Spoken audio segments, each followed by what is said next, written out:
आज हम देखेंगे आरबीसीज़ के बारे में। आरबीसीज़ क्या है? आरबीसीज़ हैं रेड ब्लड सेल्स। ये कैसी होती है? नॉन न्यूक्लिएटेड, यानी इनके अंदर न्यूक्लियस नहीं होता। इन्हें क्या कहते हैं? इरिथ्रोसाइट्स, क्योंकि इरिथ्रोस का मतलब होता है रेड, और ये रेड कलर के क्यों होते हैं? क्योंकि इसमें हीमोग्लोबिन होता है। यही वो कलर पिगमेंट है जिसकी वजह से रेड ब्लड सेल्स रेड होते हैं।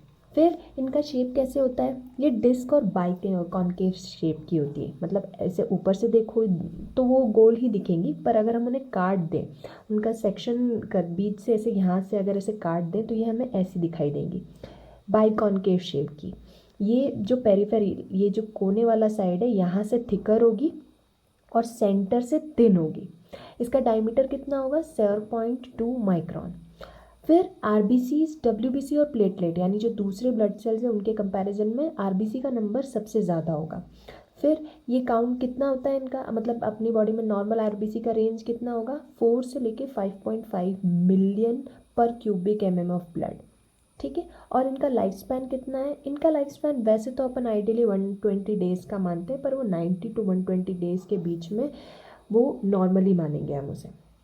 अब इनकी तीन मेन प्रॉपर्टीज़ होती है आरबीसीज़ की। वो क्या है? सबसे पहले है रॉलेक्स फॉर्मेशन। रॉलेक्स फॉर्मेशन का मतलब ये हुआ कि अगर आप आरबीसीज़ को अलग अलग स्लाइड में निकाल लोगे, या फिर जैसे ही आरबीसीज़ को अलग करोगे ना, तो वो सारे सेल्स एक दूसरे के ऊपर ऐसे जम जाएंगे। मतलब कॉइन, अगर आप कॉइन को जैसे जमाते नहीं हो, एक के ऊपर एक के ऊपर एक के ऊपर कॉइन्स को जमा सकते हैं, तो आरबीसीज़ अपने आप ये ऐसे पाइल अप हो जाएंगे, एक के ऊपर एक के ऊपर एक। तो वो उस चीज़ को बोलते हैं रॉलेक्स फॉर्मेशन। और ये इनको इस फंक्शन में हेल्प कौन करता है? प्लाज्मा प्रोटीन्स,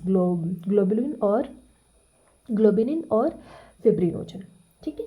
अब नेक्स्ट आता है पैक्ड सेल वॉल्यूम। मतलब अब जब हमने ब्लड के बारे में पढ़ा था, तो ब्लड को अलग करने के लिए उसे सेंट्रीफ्यूग किया था, तब क्या पता चला था कि सबसे पहले आरबीसीज आकर नीचे जम जाते हैं, क्योंकि आरबीसीज बाकी ब्लड सेल्स के कंपैरिजन में हैवियर होते हैं।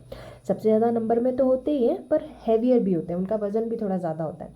तो वो क्या होता है? वो ऐसे नीचे जम जाते हैं। तो ये जो जम जाते हैं, जितना आरबीसी जमा होगा यहाँ पे, उसी को बोलेंगे पैक्ड सेल वॉल्यूम। यानी उसका मतलब क्या हो गया? Proportion of blood occupied by RBC expressed in the percentage. मतलब ब्लड में आरबीसी जितनी जगह ले रहा होगा ना, उसको बोलेंगे पैक्ड सेल वॉल्यूम। ये नॉर्मली कितना होना चाहिए? 45% होना चाहिए।